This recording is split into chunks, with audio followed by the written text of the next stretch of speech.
Hey guys, thank you so much for joining us. And guess who I've got? Yeah. My girl, Tumie Nthebolang, who is a digital entrepreneur. She's a stylist as well as a law graduate. You know, she's somebody I've worked with over the last couple of years. Like I think literally from 2014, and now she's outgrown me, and I'm just not.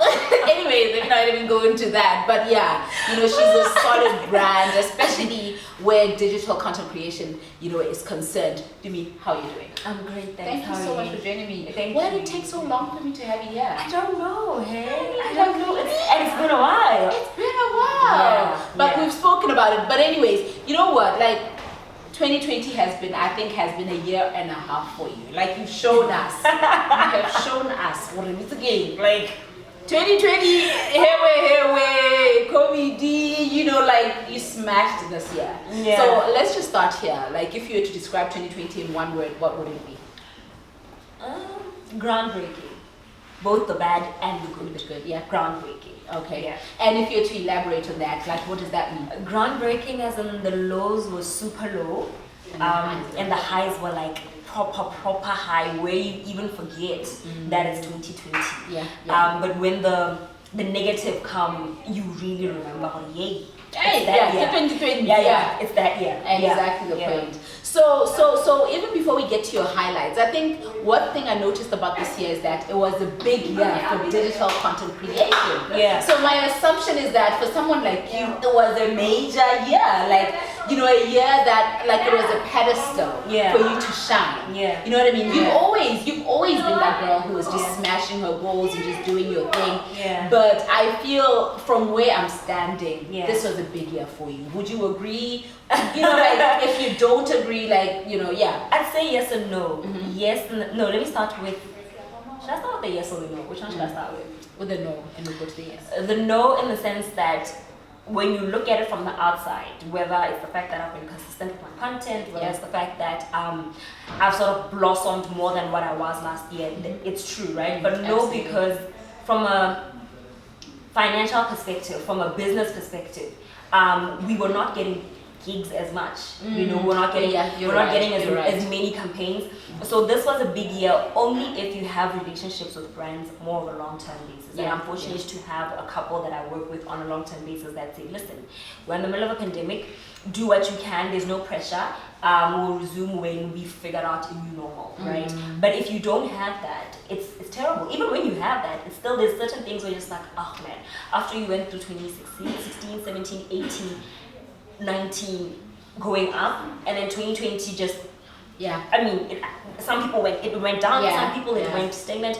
For me, I just felt like it went stagnant, and I don't do well with stagnant. Of course. I don't do well with being just fine. No, I so know. For me, it was just like, You're an overachiever. how do I go from to I think staying home, if I didn't lose my mind then, I'd never lose my mind.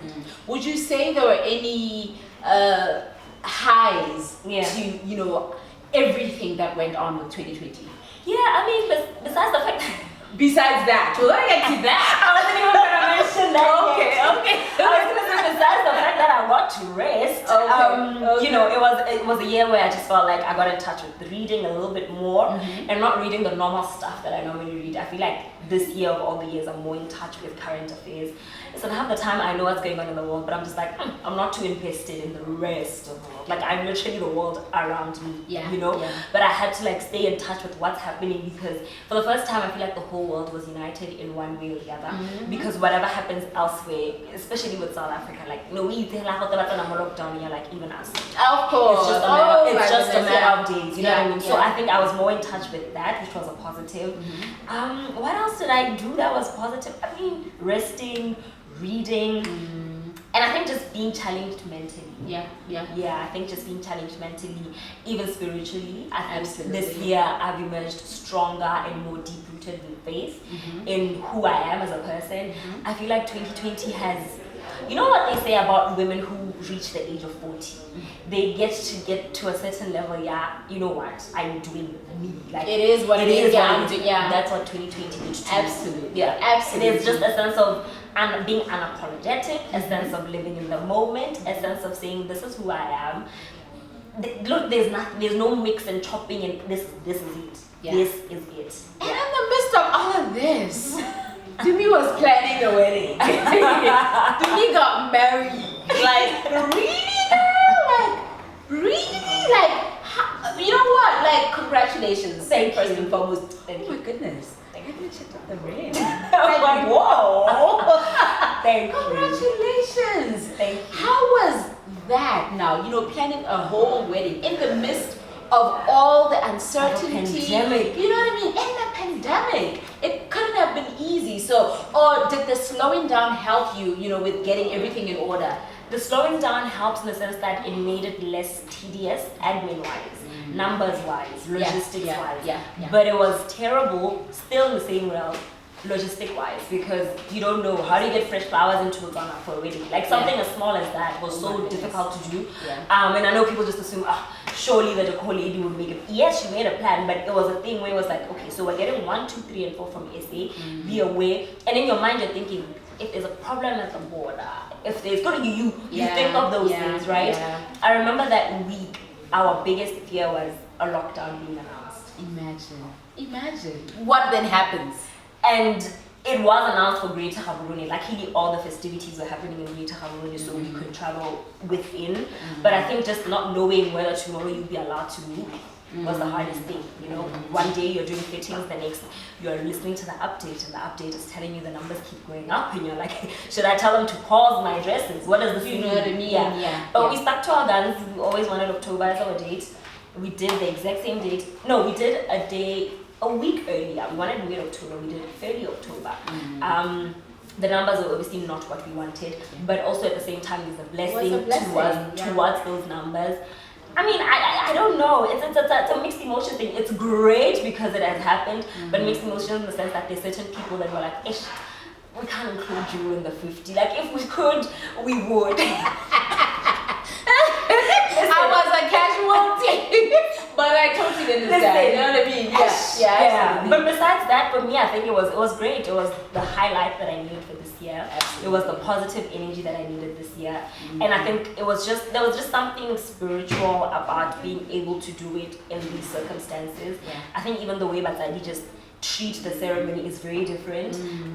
There's a sense of unity that's not, I feel like it's there generally, but it's more now when you're going through stuff, because it's just like the core objective here is to make sure that these two people are happy, which is how it should have always been. You know what I mean? The core objective when you think about it, like we got distracted by all the little frills that aren't as important. You know what I mean? So wow. So now, you know, seeing that you are able to, in spite of all the COVID drama, you know, a pandemic, plan a wedding, and in that very same week, you were churning out content. Like busy with a lookbook. We didn't know what hit us. You know what I mean? So I feel you've sort of mastered the art of digital content creation. Right. What would your advice be to somebody who aspires, you know, to be a digital content creator, especially because it's a huge thing right now? You know what I mean? Like it is.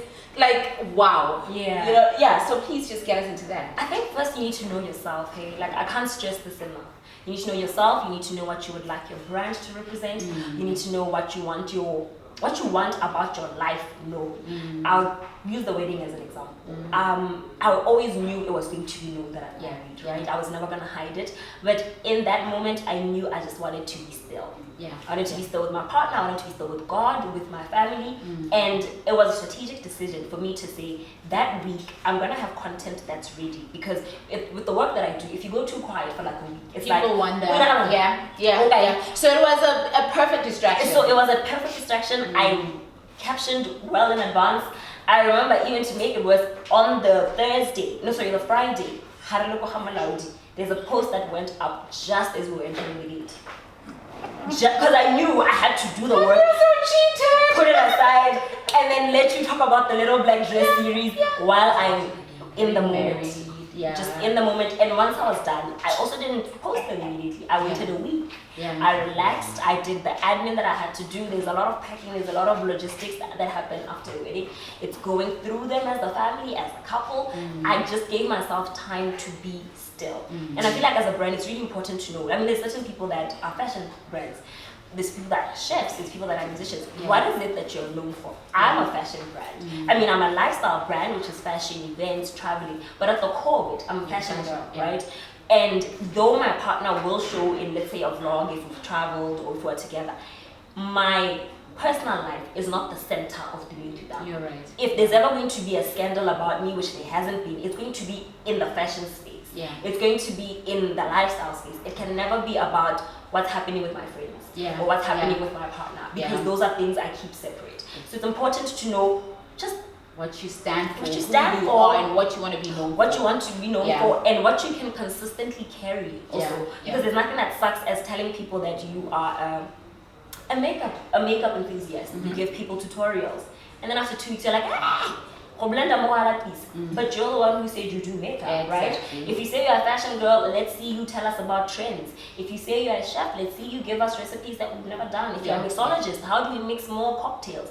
Stick to what is it that you said you were gonna do, and make sure you can follow through with it, because you don't want to feel trapped by a brand you created. You never want to do that. Oh my goodness, girl, the education, the insight. Thank you so much for this. So, like, of course, it's festive season. You are heading towards Christmas. What would your festive season / Christmas message be to our viewers? I'd say be grateful. Hey, like, I think the one thing that we should take away from this year is gratitude.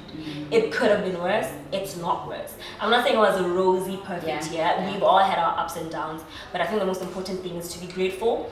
Go into listen, I don't want to give too many expectations of 2021, because you guys saw what 2020 did to us. So all I'm saying is, as the new year start it on a positive light, but also leave room for life. Because I think that's what we didn't do. All along. We finished the year 2019 and we were so idealistic. We didn't leave room for life, and unfortunately life will creep in whether you want it. Life showed us stars. Life showed us who she is, right? Life humbled us. She's in control. So leave room for that and just be able to be, I mean, it's different professions, different personalities, but you need to be fluid and flexible. That's the one thing I've also learned. Like, you can't, and I'm a planner, you know me, I know what time I'm waking up, what time I'm going to eat, what time I'm leaving the house. Like, I'm that person. This year taught me that, you aren't as in control as you would like to be. You know what I mean? There has to be an element of surrendering. I can imagine how tough it was knowing you. That if I didn't go mad this year, no. You're never gonna go mad. Nothing will shake me like that. This year, no ways. Tumie, thank you so much for the time you spent with us here on Ghana Live. Thank you for having me. I've been looking forward to this moment, and I'm hoping, we're gonna get another opportunity to be more chilled. You know what I mean? And just go deeper. Go deeper, man of God. Like, in this case, woman of God is gonna go deeper. So thank you so much. And we're just gonna have dinner, so we have to cut it short right now. So guys, later. Bye.